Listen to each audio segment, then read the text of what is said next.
this morning, so much so, local schools, 2-hour delay this morning, threw off my whole routine. Still woke up at the same time, just completely messed me up. But I wanted, it made me think. I was like, man, it's so cold. Like, this is like Green Bay type, Lambeau Field kind of weather this morning. They're out there playing football in those teens temperatures sometimes. We're going to see the Dolphins here pretty soon taking a trip up to Pittsburgh to play in the same type of weather tonight, right? That's tonight. So my question for you guys, a little fun question here to get the drive going on this Monday. What is the coldest environment that you've ever been at a sporting event? The coldest environment. Technically, can I hear me through this? Yep, I can hear. Technically, I can't hear myself, so it's fine. Technically, I was indoors at Lucas Oil, but thank you, there you go. I hear you now. But when we were at Lucas Oil for the national championship, walking through downtown and having to, and that was Georgia-Alabama national title game. Yeah, it was 15 degrees with like a wind chill of negative something, and it was freezing cold. But luckily, for the most part, you can get around downtown through most of like we walked through the convention center for most of the walk to the stadium, and then you just had to walk up the stairs and in. So, but it was pretty cold that weekend, having to be like even in the middle of the day, it was freezing. We would hang around the team hotel and got to see Stetson Vance's mom and Stetson on the flip phone in the hotel. It was pretty neat environment. What about you, Drew? I've got two, because I don't know what the temperature. I just know I was extremely uncomfortable both of them. One was an Ohio State Iowa game in Ohio Stadium, and it was sleeting, and man, my feet were frozen.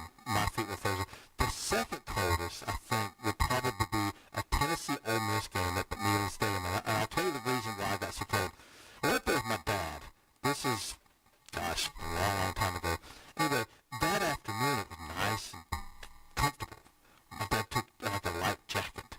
Man, when that sun went down, it got so, the temperature dropped so cold, and I felt bad for my dad. He's sitting there shivering, so I took my jacket off and I gave it to him, and he put it on, and then I'm sitting there shivering, But I told my dad, I said, Dad, always overdress, don't ever underdress, But I'll never forget this because Tennessee, and I can't remember who the running back that was, he gained like 280-something yards against Ole Miss, and the guy sitting right in front of us was complaining the whole time. I'm like, how is this guy ever happy?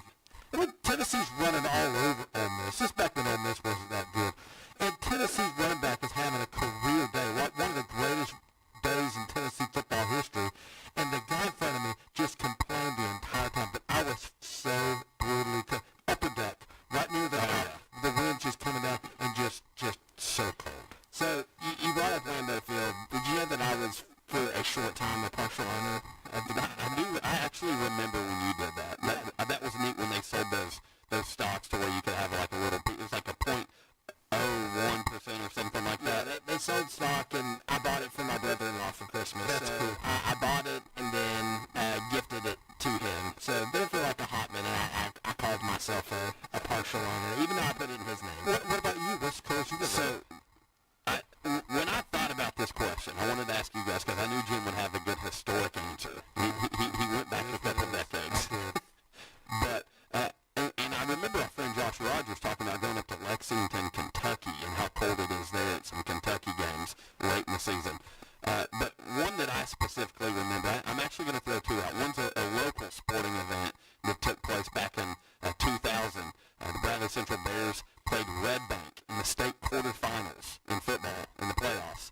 And Gerald Riggs was the running back for Red Bank. Bradley, my brother, was on that team. Blake Morris was the running back. He was a Tennessee Mr. Football finalist. Gerald Riggs won that Mr. Football award. So two finalists playing against each other in that game. But I can remember it was so cold. It was down at Red Bank High School. And it was so cold, I can remember Blake Morris coming over to the sideline, and he took a knee and took his helmet off, and just seeing the intense amount of steam coming up from his shoulder pads. And I can remember just standing there being absolutely like bone-chilling cold. And it even snowed a little bit in that game, which was, had a little bit of snow first, but that was really cold. And also, I went to the Music City Bowl one year when Florida State played Kentucky. And that has to be the absolute. My wife went with my brother and his wife. Obviously, they're big Seminole fans. Not been a good couple of years for them, by the way. Struggling down there in Tallahassee.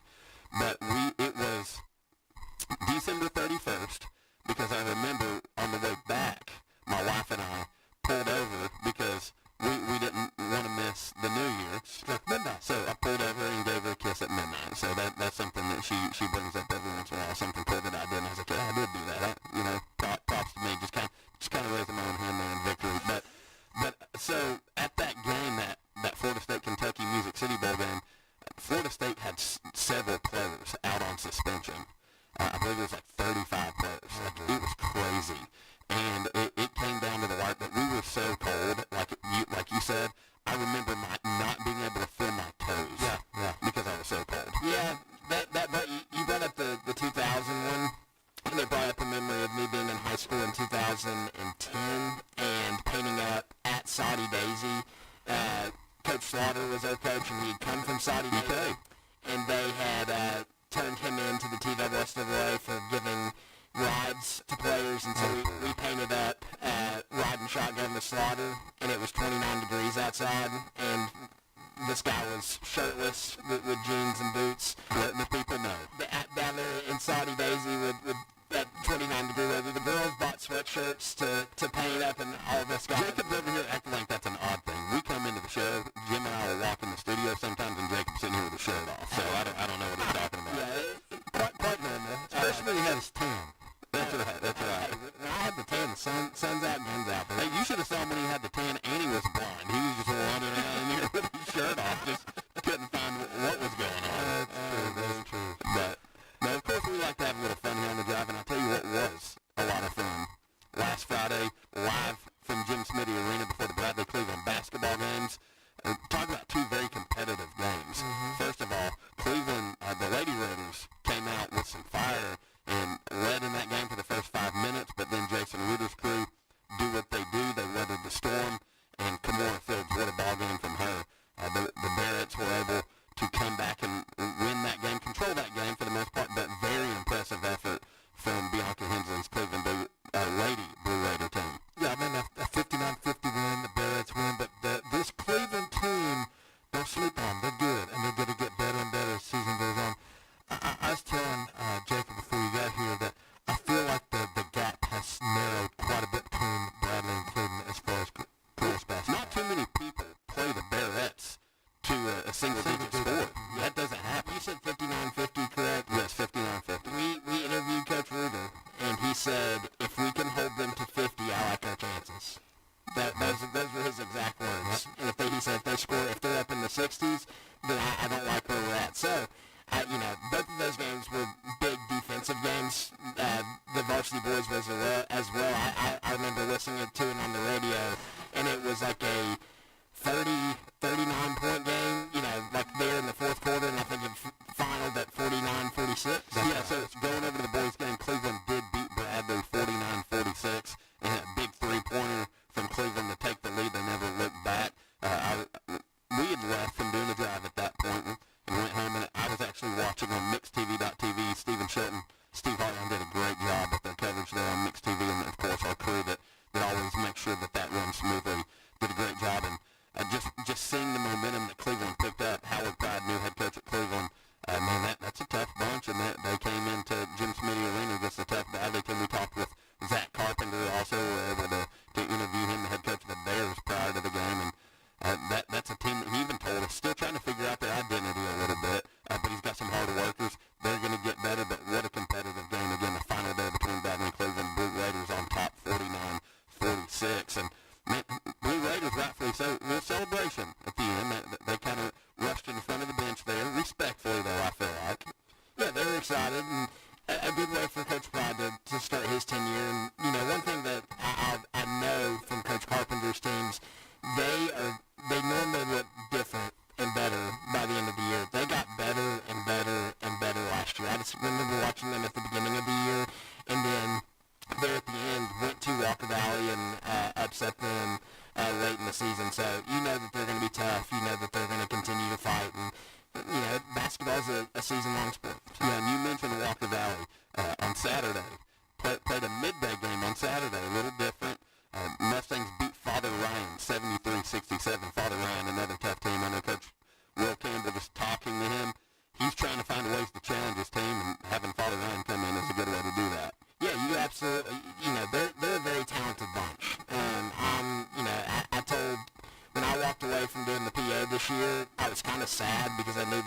such a talented boys team to watch. I enjoyed being out there. You know, I had the best seat in the house, getting to watch them compete. And so they're going to be good, man. They're going to be hard to beat. And you got to push yourself and play the best teams around so that hopefully when that run comes at the end of February or beginning of February that, you know, you've seen it, you've done it, you've played it, and you just want to get better and better. Yeah, several of our basketball teams here locally have a really good chance to play some deep into the postseason basketball. There's no doubt about it. Kind of mimics what we just saw this past fall, football-wise. Except, you know, this time we got 3 really good teams instead of just 2. But, yeah, I think, well, I said 2. I'm just talking about the boys, the varsity boys. But, I mean, they are all 3 really good teams. And like you said, Jacob, as the season goes on, hopefully you'll get better and better and better. Now, obviously, the competition's probably doing the same. So the level and the quality of basketball is going to get better as we move into January and February. Yeah, going over to high school wrestling over the weekend, Cleveland, the Blue Raiders hosted the historic Al Miller Bulls. Al Miller, longtime head wrestling coach at Cleveland, still over there supporting his Blue Raiders. And the Blue Raiders really just put on a dominant performance over there at Cleveland this weekend, beating Ringgold with their first match 79-0. Then they beat Ravenwood, who Ravenwood's one of the tougher teams around. Usually beat them 69-6. They beat Saudi Daisy 63-9. Thompson, Alabama 55-19.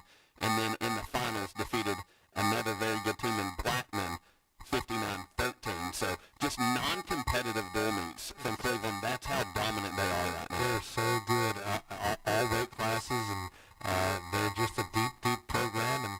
And like you said, the beat just continues to go on for Cleveland High School wrestling. Yeah, and then going over Bradley Central, Coach Blackman and his crew, the Bears over there, had a big weekend as well. They placed 3rd at the prestigious Macaulay Invitational. They were the top scoring public school at the Macaulay Invitational in the field with over 30 teams. So very good performance from Bradley. They had 2 individual champions as well. So congratulations for them for going down to Macaulay, which is another tournament that's been going on for a long time, and there's a lot of good competition that shows up down there. And Milwaukee Valley Mustangs, we were idle this weekend after competing for the last 4 weekends, taking a little bit of a break, be back on the mat this weekend at the Bradley Invitational. So Coach Blackman and his crew over there hosting another one of the best well-ran tournaments around. A lot of teams show up. It's a 2-day tournament, so if you're interested in some high school wrestling, you can head on over to Bradley Friday and Saturday to watch 2 of your local teams. Cleveland will be on the road, so they won't be over there. And then middle school wrestling, Jacob, you'll appreciate this one, though. Coe girls are the Tennessee Middle School State Athletic Association sectional champs for their section. Cleveland got 2nd. Lake Forest got 3rd in the field of 14 teams. So congrats to those girls, the 3 most dominant girls programs in this whole section of Tennessee, right here in Bradley County. Shocking. Yeah, who's surprised, right? But all right, so we've got our local stuff in to start this first segment. Before we shift gears, did y'all talk about who won the state championship in football while I was gone? No, we didn't talk a whole lot about that. We talked a little bit about Baylor. Yeah, we talked about Baylor. But At least I did. I don't know if y'all were in the studio or not. You brought up Ravenwood, and it just reminded me, because I was downtown with, my little one. I saw a bunch of Ravenwood people taking on Chattanooga. Oakland defeated them 62-21 in the state championship game. So that Bradley team that faced Oakland probably faced one of the best high school teams that we've seen come through the state in a while. And then Sevier County went on to the championship and lost a close one to Page. I was actually pulling for Sevier to win that. Well, when you lose, when you lose to a team, you kind of want to see them go.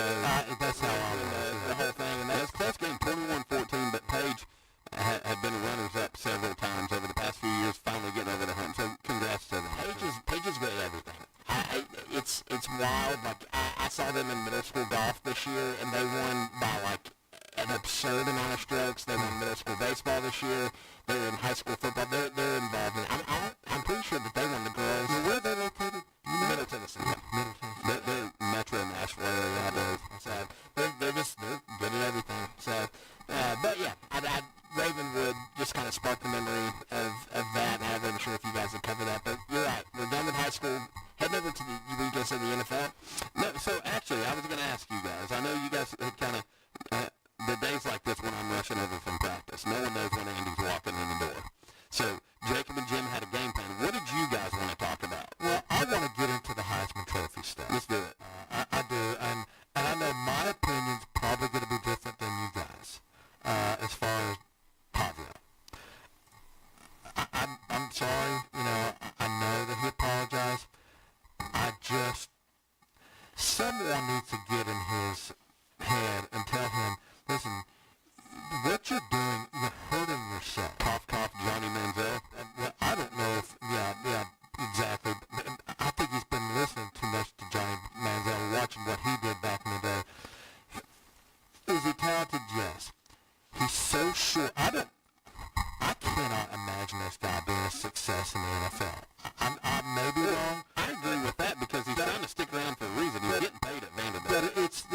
also went clubbing. He did. And bought a sign that said F Indiana. Yep. And so, like... He doubled down on it. Yeah, again, I land in the middle here. How he acted about the Heisman stuff, you're right. That's kind of who he is. That's just his personality. I don't love it. I wouldn't want it representing my university that I cheer for. But I also understand the other side of it. There are certain guys that have been underdogs their entire life, and they kind of have to have that mantra about them. It's a necessary arrogance. And so, like, as a competitor, I like the fire that he goes out there with. How he's handling everything off the field. Like, his brother's getting dragged out of UT Stadium. Like, come on. Here's my thing. Necessary arrogance. I get what you just said, but do it without electronic devices recording you. You can do nowadays. Flip off the whole world and say it to your people, but make sure nobody Nowadays, with that, good luck. You can't do anything without someone catching it on a audio recording, video recording. You can't do anything. There's going to be witnesses. So, my stance on this with Diego Pavia, I take him for what he is. Now, if it were my son, I'd be tanning that hide, man. I'd be saying, hey, we don't act like that. We don't do that. But I take Diego Pavia at face value. He is who he is. You kind of know his personality. And listen, he grew up in Albuquerque, New Mexico, in a rough area, and said, listen, you kind of had to have that edge, that chippiness to you to survive and to be able to be successful. And so at the same time, and you made the statement, Jim, that you're glad, or maybe it was you, Jake, that you're glad he doesn't play for your team. I disagree, because I think when a guy's a jerk, he's your jerk. And when he's competitive, you're like, hey, that's my jerk. I'm gonna have his back because he's one of us. Is he not the most anti-Vanderbilt type human being? The personality does not line up with the personalities that we historically know at Vanderbilt. The school is usually Vanderbilt people. Look at the baseball team, Jim. So classy. Look at the Vandy boys, the baseball team. That Tim Corbin runs such a straight lace, like he's the anti-Tony Vitello, in-your-face Tennessee ball baseball guy. Like, he's the complete opposite. They're business. So to what you're saying, Pavia, to me, that's Vanderbilt. reminds me of the Miami Hurricanes from the late 80s and early 90s, when you had Jimmy Johnson running, and they were beating the dog, you-know-what, out of every team they played, but their players were very In your face. But to him to be at Vanderbilt, of all places, it just seems so out of place. Man, there's no doubt. We're going to talk more Heisman Trophy stuff when we come back. We're going to take our first break. Had a lot of fun on this first segment. Hey, who would have thought having fun on the drive, guys? Who does that, right? We'll be right back here on ESPN Cleveland 101.3. The Drive will be back after a quick timeout. Stay tuned for more non-stop sports talk on The Drive, presented by Hardees. Right now, someone in Hardee's kitchen is about to warm up your winter with the new grilled cheese bacon burger. Charbroiled, 100% Angus beef, bacon, and Swiss and American cheese melting on a soft buttery sourdough. And our new grilled cheese breakfast sandwich with sausage or bacon and a fried egg. Cozy up to the goodness of the new grilled cheese bacon burger and breakfast sandwich. For a limited time, only at Hardee's. Cinnamon rolls and biscuits are back. Unwrap them while you can. Only for a limited time at participating restaurants. Get your New Year's Eve fireworks at Davenport Fireworks, where everything is half price. Everything. Davenport Fireworks, located on Dalton Pike at the state line. Everything is half price. Happy New Year from Davenport Fireworks. Don Ledford Pre-Owned Automotive Center in Cleveland is having their annual year-end savings event during the entire month of December. You'll get tremendous year-end savings on over 75 of the finest pre-owned vehicles you'll find anywhere. We have your favorite pre-owned Chevrolet and GMC trucks and SUVs on sale. Plus, we have over 40 of the other most popular brands to choose from, like Ford, Jeep, Nissan, Toyota, Kia, you name it, we probably have it. Don Ledford Pre-Owned Trucks and SUVs in Cleveland is the dealership to go to if you're looking for quality, variety, and a dealership you can trust to back up every pre-owned vehicle they sell. And they've been doing it for over 40 years. Go online to donledford.com and review the vehicles you're interested in. And then visit our showroom at 4595 North Lee Highway in Cleveland to inspect and test drive your choice. You'll get a great deal during this annual event. Center, where we say yes. Hurry, this sale ends January 2nd, 2026.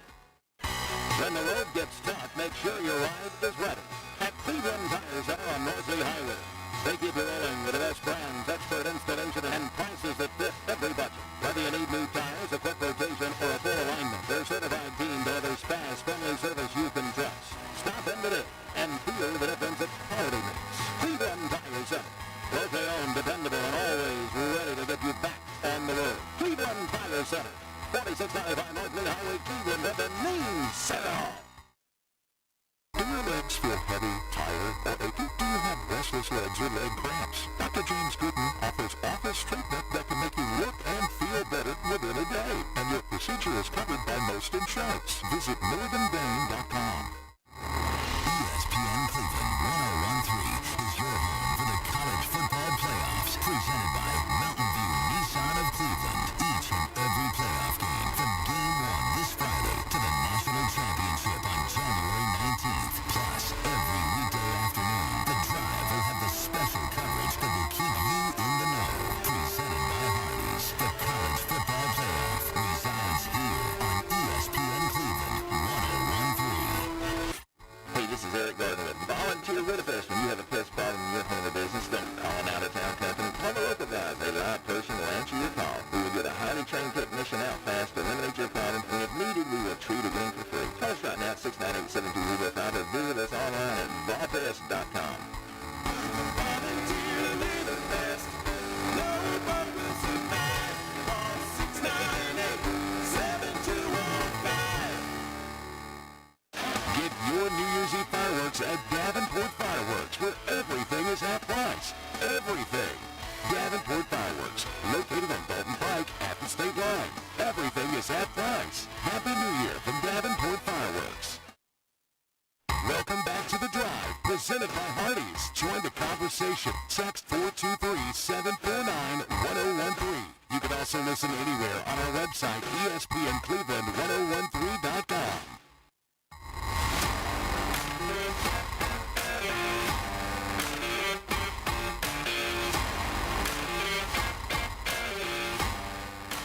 Duracell in Cleveland is now hiring mechanical skilled technicians, $22 to $27 per hour. Excellent benefits beginning day one: medical, dental, vision insurance, paid vacation, holiday pay, 401k, tuition reimbursement, and more. Apply now at Duracell.com. That's Duracell.com. And by the way, I don't know if you guys know this yet, but every college football playoff game will be airing here on ESPN Cleveland. So every single one. So Listen, I'm here for it. As disappointed as I was with my Irish not making the field, I'm really excited about this playoff because, first of all, I do want to see the Tulanes and the James Madisons. Like, I want to see how those games go over. I don't think they're going to be pretty, and I'm here for it. who do you think plays the more competitive game, James Madison or Tulane? Tulane, 100%. Yeah, I'll be honest. I don't want to see Ole Miss that first round of the playoffs because I feel like they're going to be trying to prove a point with Lane being gone.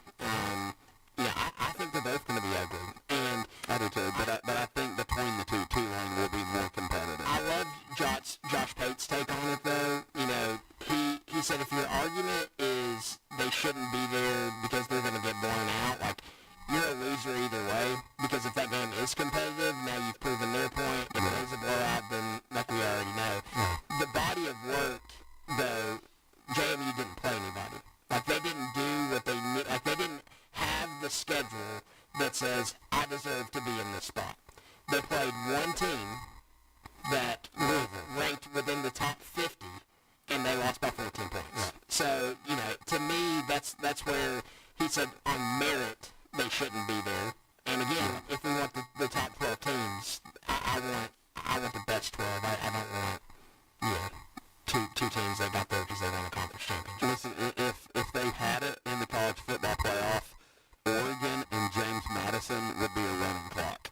There would be a running clock in the second half because Oregon's going to be up 35 on them at some point. It's going to happen. I will say James Madison's Twitter, It's hilarious. Oh my gosh. they're doing such a great job. I'm glad you brought that up. And we know that the goal of these games is just to win. You don't have to win pretty. Like, I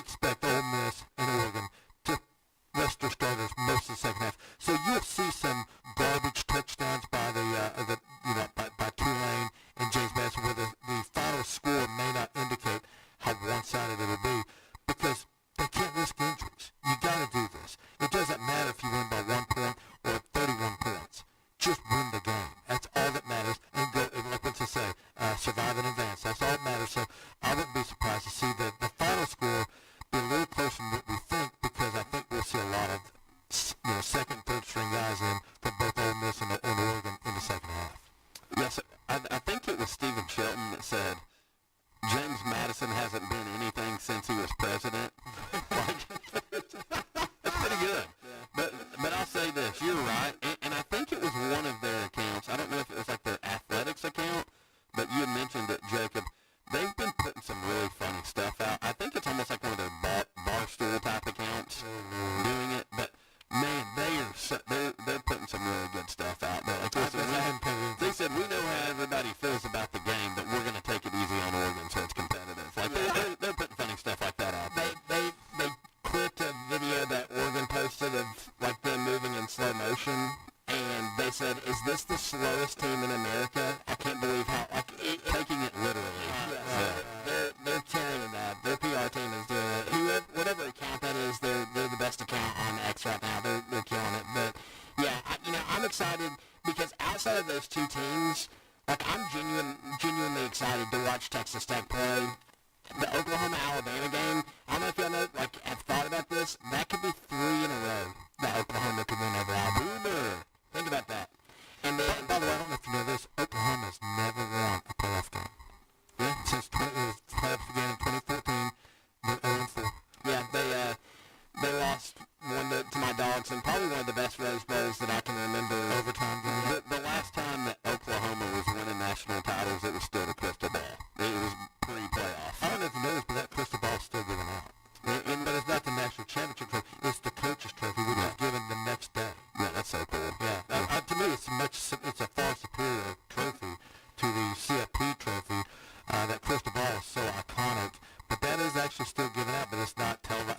You don't see it. Not a big deal. Not a big deal. Shipped in a box. John Gruden opens it while he butchers the box. Right? Is that how that works? That's hilarious, yeah. Hey, so going back to the Heisman Trophy ceremony, again, Indiana quarterback Fernando Mendoza wins the 2025 Heisman Trophy.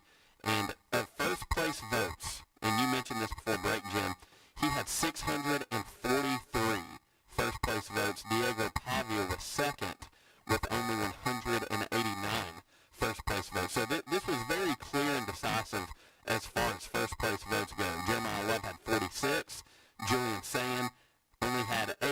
And listen to this. The guy who came in 5th, Texas Tech linebacker Jacob Rodriguez, who was not invited to New York, had 17 first place votes. But there were so many guys that left him completely off. Yes, that was the problem. That was the reason that he was actually 5th when he had more first place votes than Julian Sand. That's one thing that bothers me about the Heisman Trophy. Like Ndamukong Suh, Manti Te'o, and this would have been Jacob Rodriguez. Those are the only 3 defensive players since like Charles Woodson that I can think of that had an opportunity to win a Heisman Trophy. Sometimes, What about the dude from Michigan, Peppers? he's from North Carolina, Julius Peppers. Well, there was a Peppers from Michigan also. Yeah, he was a linebacker and he did like punt return. He did all that. I remember you talking about, yeah. Did Aiden Hutchinson, was he top 4? I guess he probably wasn't. Yeah, I can't remember, but I feel like there was a linebacker like that, but not very many. Yeah, but so I want to see this award, like it's turned into a quarterback award, and Jacob had mentioned the stat where every year that streak broke, but every year that ended with a 5, a running back had won it, and like going back to Reggie Bush and going back even further, Archie Griffin, like guys like that who were dominant running backs, like you knew they were going to get it. Like Bo Jackson. yes, you knew they were going to get it because they were so dominant. My issue now, though, is it has turned into a quarterback award because who touches the ball every single play? A quarterback. So you're going to have more advantage statistically unless you're a run-heavy team, which there's not a whole lot of that anymore. It's a pretty balanced game nowadays. So we've got to find a way to make this more exciting because even though, and I'm saying this as a Notre Dame fan that really was hoping Jeremiah Love had a shot. And again, we're talking about a guy who split carries with another All-American. Jeremiah Love's numbers weren't in your face until you look at the few amount of touches that he had. Then you're like, oh, that ratio is a big deal. Like, that's dominant. Had he have been the guy getting all the touches, he probably walks away with this thing. My issue, though, this year seemed so flat. There was not a lot of hype around it. We talked about it, but it wasn't exciting. The hype was in August when it was Arch Manning's reward to win, and then it was Mateer of Oklahoma, he's going to win it. And you had all these guys that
He said, forget the voters. Not Peyton. I do think it's funny that we're complaining that it's a quarterback award when last year the winner was a DB/wide receiver and number 2 was a running back. Yeah, but last year, that guy was a unicorn. Yeah. Well, in any other year, we're looking at Ashton Genty as your Heisman winner. You know, with 2,900 yards and I'll tell you this. that he did. If Travis Hunter was playing in 2025, I think he wins a Heisman instead of Mendoza. Probably. I mean, again, I agree with that. like you said, he was a unicorn athlete, and the way that Colorado used him, they kind of allowed him to do both, and to, you know, you look at him in the NFL, and they're using him more specialty than they were before he got hurt. Yeah. But I think we're dealing with fatigue off of last year because the 2 Heisman finalists last year, like we sat here on the show and argued who we thought should be the winner. This year, there really wasn't a clear-cut guy other than, well, one guy just led his team who's never been successful to an undefeated season in a Big Ten championship. He had around the numbers that he should have, but statistically, he's the lowest. Like, from a statistic standpoint, he's one of the worst Heisman quarterbacks that I've seen in the last 20 years. And I honestly say that I actually do like Fernando Mendoza. I think he's a great person, and I think that factors into this award. I'll tell you the part I loved most was when he acknowledged his grandparents up there in the balcony in Spanish. Yeah, that was They neat. were refugees from Cuba. Yeah. If I'm not mistaken. That was neat. That was cool. I thought that was really cool. Yeah, he had a great speech. And again, do you think it came into play that they didn't want another Johnny Manziel in the house? Yeah. Like, honestly. Very possible. Like, do you Very think possible. that could have been... The biggest thing for me is everyone talks about how these Heisman Trophy winners have their Heisman moment. Everyone has this one Heisman moment. And his came against a Penn State team that had 3 wins at the end of the season. Like, that was my issue. That was his Heisman moment. You struggled against a team who turned out to not be as good as we thought they were going to be. Yeah. And so, like, that receiver, first of all, for Penn State, for Indiana against Penn State, he's the one that made the play. Backup obviously, they wouldn't even start. Yeah, he's the one that made the play. And so I think we all kind of knew he was going to win it, but it was just kind of a flat year. Selfishly, I wish Jeremiah Love got more touches so he could have walked away with it. I wish he would have been on a playoff team so he walked away with it. But I just feel like all the stars did not align for any of the other guys outside of Mendoza. We knew it was coming. Okay, let me ask you guys this. Of course, this is every year this is brought up, especially after the postseason. Should the Heisman Trophy be given out when it is? It's a regular season award, including conference championship games, or should it wait till after the playoffs? I'm fine with regular season because you look at, like, when Lamar Jackson won it. Like, Lamar Jackson was the best player in college football, but he wasn't going to, they weren't competing for a national championship. So, like, And there's only one award that I know of that waits till after the postseason. That's the Manning Award, Manning Quarterback Passing Award. They wait till after the championship game is done. That's when they hand those out. But all the others, they're a regular season award. I like that because you get to see the whole body of work. And now the teams, the players that are on better teams obviously have more advantage to keep playing ball. But it's like the Maxwell Award. Tell our listeners, what's the Maxwell Award? The best what? It's a lineman award.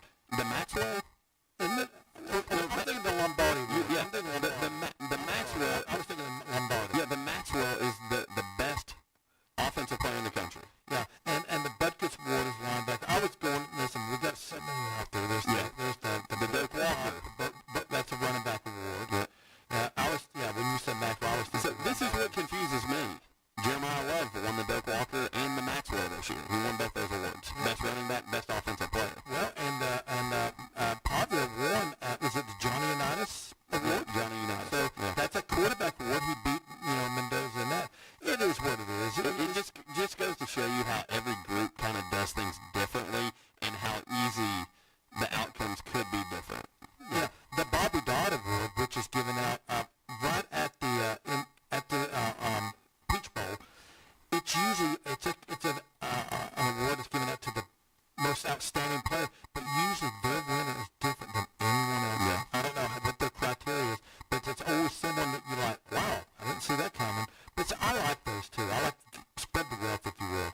Yeah. So to get off the Heisman Trophy, Todd, congrats, round of applause for Fernando Mendoza. You got the Heisman, proud of him, man. That's awesome. And hopefully we could see him play several more games this year because of Indiana, what a good story they are.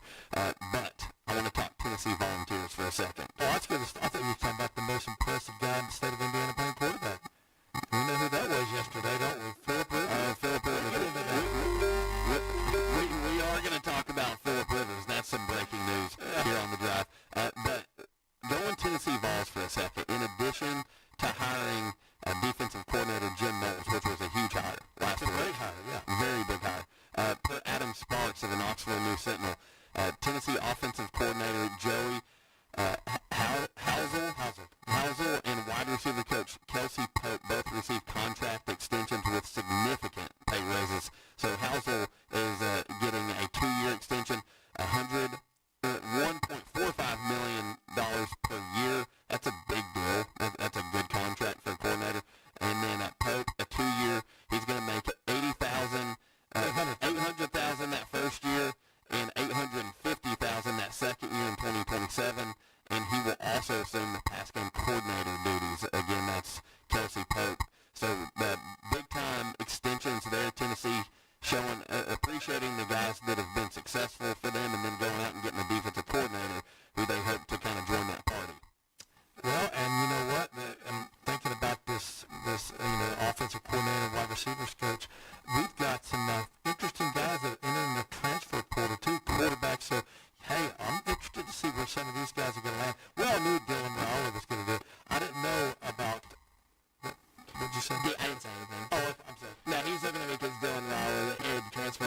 That's Jacob the guy. Yeah, that's my guy. I don't know if you guys knew this, but in solidarity, he's also going to tear his left ACL to make sure that him and Patrick. So we got to set Lagway, but we got to set this up. So Florida quarterback DJ Lagway announced he's entering the transfer portal. We all kind of saw that one coming. Nebraska quarterback Dylan Raiola also to enter the transfer portal. I was wondering if maybe Texas Tech. He's a Mahomes clone. Yeah. He's devastated because supposedly they're not interested. Yeah, so listen, Patrick Mahomes tore his ACL in the Chiefs' loss to the Chargers 16-13, and that loss, this is crazy, I mean, ends Kansas City's playoffs. Yeah, they're eliminated from postseason. So cannot make the playoffs, but with that being said, that's why Jacob made the comment, because any of you that don't know who Dylan Raiola is, he is the biggest Patrick Mahomes wannabe.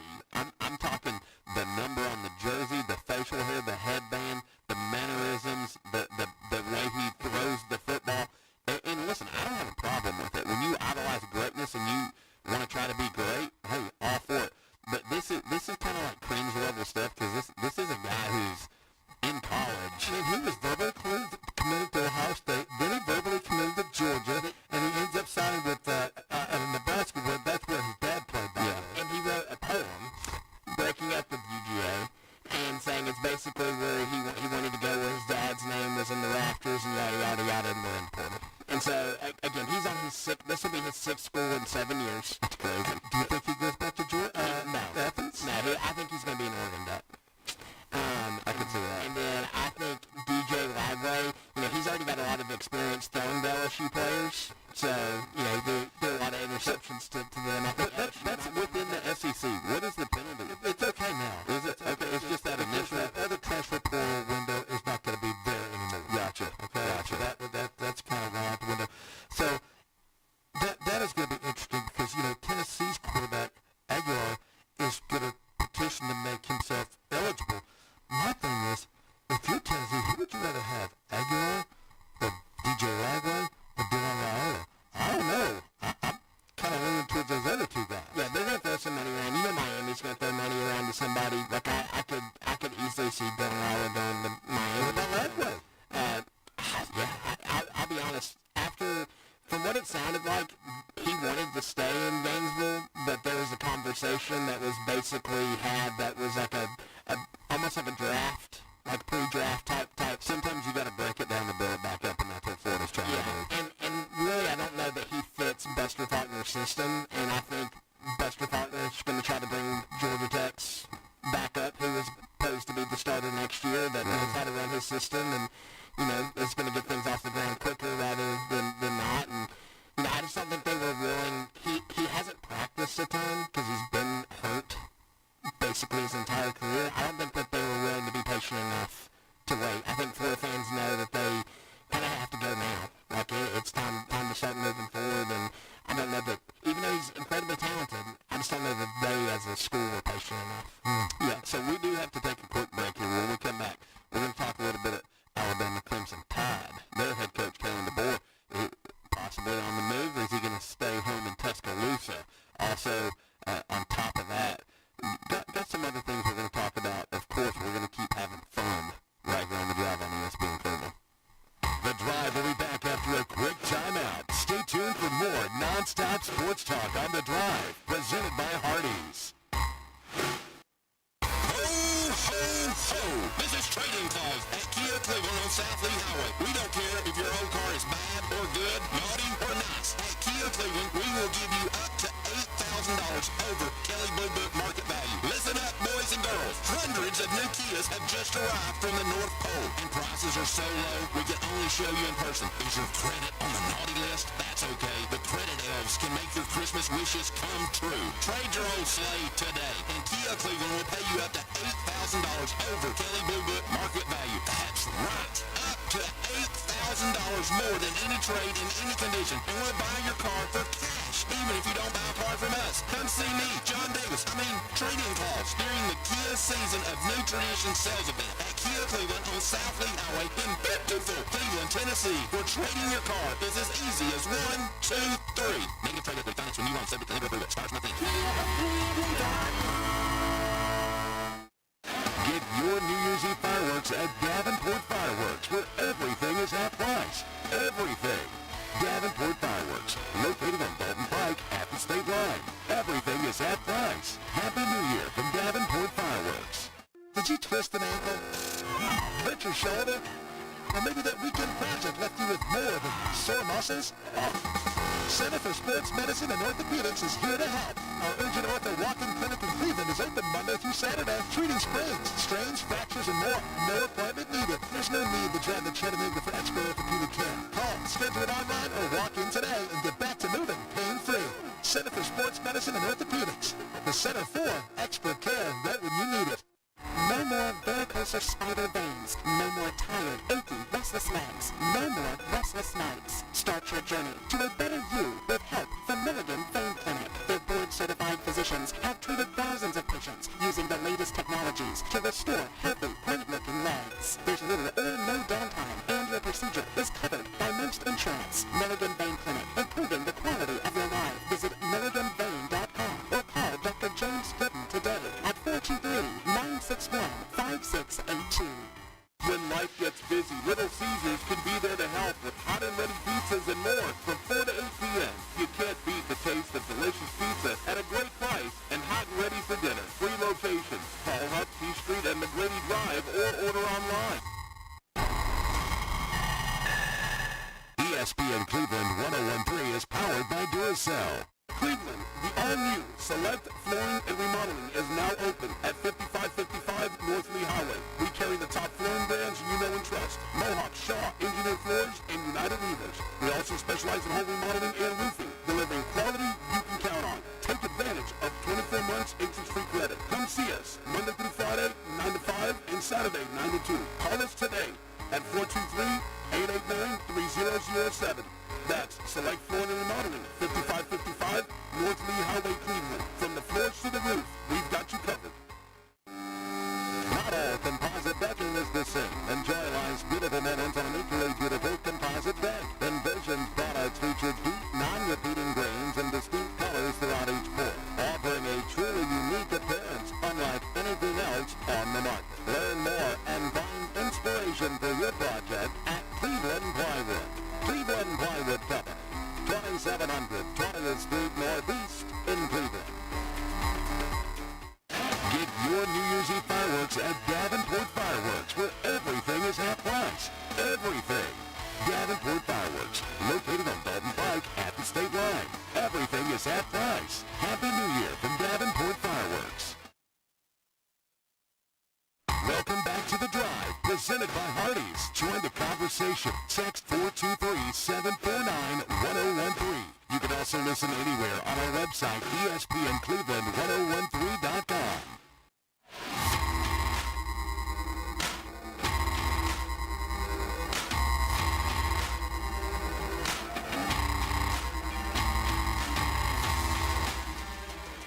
When it comes to Mayfield Dairy ice cream, you'll never have a boring bite. Is it really cold outside? Yes. Does it matter?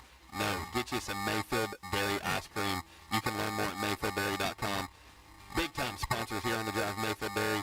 And with that, I'm going to kick it over to Jim Gunn for our Inside the SEC segment. Yeah, Inside the SEC is sponsored by Southern Heritage Bank. Did a little college basketball research today. I love stuff like this. The SEC versus non-conference opponents so far, 121 and 45. That's winning 73% of their games. If you compare that to the other four big conferences, the Big 10, Big 12, ACC, and Big East, the Big 10 is 122 and 32, which is about 79%. The Big 12 also at 79% with 130 and 34. The ACC has won 74%, 142 and 50. The Big East having a little bit of a slow start this year. They're only 81 and 33 versus non-conference opponents. But the SEC, once again, had a very, very nice start to the season versus non-conference opponents. By the way, this past weekend, they went 11 and 1. That's impressive. Good weekend from the SEC on the hardwood. No doubt about it. So now let's go ahead and go over. I teased this before the break a little bit. Alabama's Kalen DeBoer says he's not interested in any other job openings. Are you buying that, or do you guys have a different opinion? I'm buying it. I do feel like he left in his comments today. I know he put out a statement. I know he tweeted something out.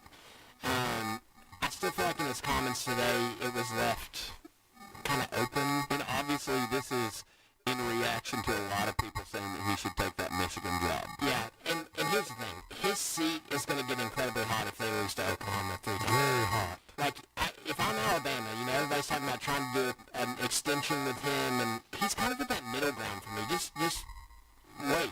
Like, he could go on a historical run. Like, it's not out of the realm of possibility. Alabama's talented enough to win a national championship. That's right, they are. Like, they could go on a historic run and win 4 games, and heck yeah, make him the highest paid coach in college football. First of all, I disagree. They got to learn how to run the football between now and the rest of the playoffs. But this time last year, everyone was doubting Ohio State. And what they do, they turn out 1 4 straight games. Instead of on the hot seat, now everyone loves him again. The difference between this Alabama team and that Ohio State team, we knew Ohio State could throw the football. We knew Ohio State could win. They didn't have the injuries that Alabama's got. That's fact. Yeah, and so, again, they could win a game or two in this playoffs, and it looks a little bit different. Or they could come out and lose a game like they lost in the SEC championship to a very talented Oklahoma defense, and you've lost 3 straight to Oklahoma, and now you're so I don't know. I'm at that like freeze and wait. Like if you're Alabama, who do you go get though? Like everybody's all like you've got to. We already know what would happen. We already know. D'Amico Ryan's what they would want. He's the head coach of the Houston Texans. That's who they would If want. Kalen DeBoer left and went to Michigan, and that Alabama job was open, Lane Kiffin would be there in a heartbeat before ever coaching a game at LSU.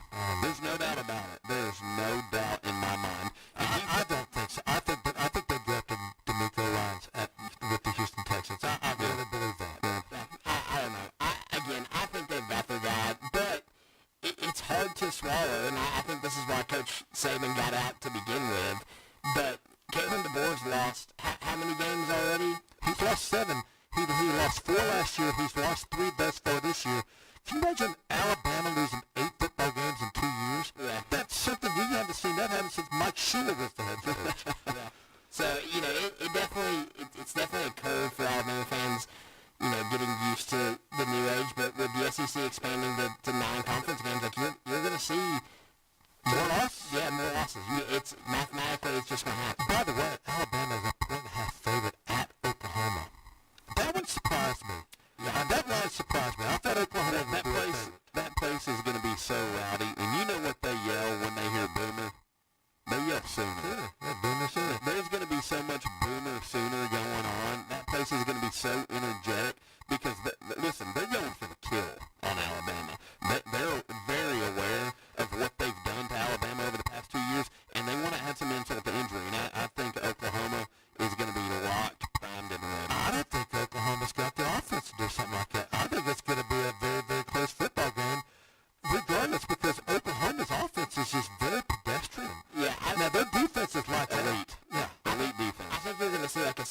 7. Same here.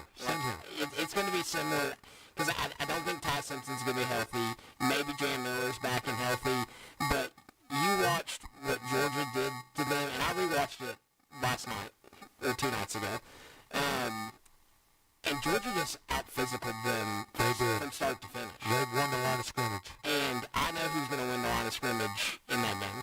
Look, I know. I've watched Oklahoma's defense do it to just about everybody that have played all year long. Their defense is very talented. Their offense is not much to shake a hand at, and that's why I don't think they go deep into the playoffs. But I've got Oklahoma winning this first one. Yeah, I think the Sooners are going for the kill against Alabama. The winner of this game, by the way, plays Indiana in the Rose Bowl. That'll be a matchup. That'll be a matchup. Watch that one, man. So, hey, real quick, before we have to go, we've got a couple minutes left. Let's shift back on over to the NFL. We talked about Patrick Mahomes tore his ACL. Very unfortunate for him. I actually really like Patrick Mahomes. Hate to see anyone go down like that. I know what that's like, having been in the middle of a recovery from an ACL tear myself. Micah Parsons as well. Yeah, so he went down. So just kind of a gut punch to the NFL when it comes to some of their stars. Going back to yesterday, but the Titans lost to the 49ers 37-24. And but I want to talk about all this Alabama talk. Let's shift our way on down the Gulf Shores to St. Michael's High School, where their head football coach just took the field for the Indianapolis Colts. Crazy. Philip Rivers, he was 18 of 27 for 120 yards with 1 touchdown and 1 interception. Honestly, those numbers were way better than I thought they'd be. I thought he would have just a horrendous day. I thought it would be a blowout. The Seattle Seahawks had to kick a long field goal to win that game. Just an unbelievable performance by Philip Rivers. Yeah, it was a lot of fun to watch. I was excited to, I've said this before, I pull for the old guys. The odds are stacked against them. They're expected to be washed up. Philip Rivers still looks like he could play for another year or two, in my opinion, especially if he gets back in a little bit better shape. But I love his energy. He made the comments that, like, he told his wife, he's like, man, I just want to know what it's like to get hit again. And she's like, dude, you're crazy. And, like, he feels like that's why it works. Well, you have to be crazy to accept that call after not playing for 4 or 5 years. He's on the ballot, y'all. And now that resets. Yeah, resets. That's exactly right. He's on the ballot. So, and he chose to do this. But not only did he choose to do it, he chose to do it knowing that the next defenses that he's going to play are the Seahawks, who have been really good this year, the 49ers, who are always good, the Jaguars, who gave me 10 points and 11 points in fantasy this last week, and then the Texans. Yeah, that was the Seahawks of yesterday. Yeah, They played that one. right. Well, he said when he made that decision, he knew that's what he was going to see. So, and I'll say this too. This is something a lot of people don't realize. Philip Rivers was, like you said, about to be Hall of Fame eligible. But whenever you retire, and I know in the major leagues it's 10 years. When you've got 10 years of service, you've got a 5-year window where you're covered. And I believe in the NFL is at 5 years. Yeah. So what happens now? Once you have that 5 years of service time in the NFL, you continue to get that. Is that what you were talking about? The 5 years? His clock's restarted. Yeah. Well, I'm not talking Hall of Fame. So in Major League Baseball, once you've got 10 years of service time, when you've been in the majors for 10 years, you have a 5-year window where you get to continue to collect health insurance benefits without paying for them or anything. So so I think in the NFL, I'm thinking the number is 8. I think it's 8 years of service time. You get that same thing. So And that's a lifetime for them. yeah, so lifetime. So he can retire and he gets to keep all those benefits for another 5 years. So I read a story on that too. The NFL they'll cover the players that play like that maybe 8 years. So they have cover them health insurance for the rest Well, of they have a lifetime retirement package, but what they get as players is so much better. Oh, so gosh. that's something that is resetting for him. He can retire after that game this past Sunday, and he's refreshed that. He gets to keep that NFL player for another 5 years. That's right. So By the way, did you guys he happen? may need it with those defenses he's going to be playing. Did you guys happen to catch the New England Buffalo game? I didn't. Good Lord. New England was blowing them out. It was 21-0, and the Buffalo Bills came all the way back to win that game. And really, Buffalo needed to win that game because, they're on the verge of not making the playoffs too, just like Kansas City got eliminated. But the Buffalo Bills, that might be the game that elevates the Bills into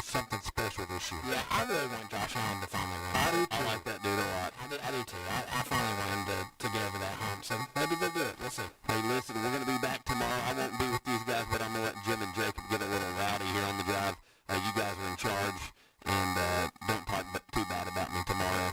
Be back on with you guys Wednesday. A lot going on locally here. We're going to continue to talk about it. Bradley Invitational coming up. Wrestling, some big basketball games coming up.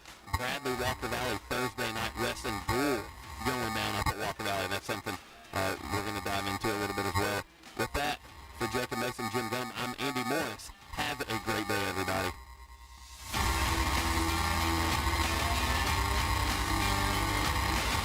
It's time for a Don Lefford of Cleveland traffic update on ESPN Cleveland 101.3. Don Lefford Chevrolet Buick GMC, located on Northley Highway in Cleveland. Or visit donlefford.com for details. Don Lefford, where we say yes. It's on-time traffic with Commander Chuck. Good afternoon, T-Dot. Trying to untangle a couple of wrecks we had out here a little bit earlier. Still a bit crowded in at Paul Hutt Parkway, right at I-75. We can still see stop-and-go delays right now. Dalton Pike at APD 40 as it builds northbound 75.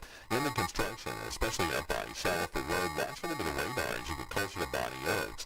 Happy Hemp Pharmacy, now at their new location on Cummings Highway in Lookout Valley, right next to that Walmart. I'm Commander Chuck with your on-time traffic. From the Alon Planning Partners Weather Center, here's your forecast on ESPN Cleveland 101.3.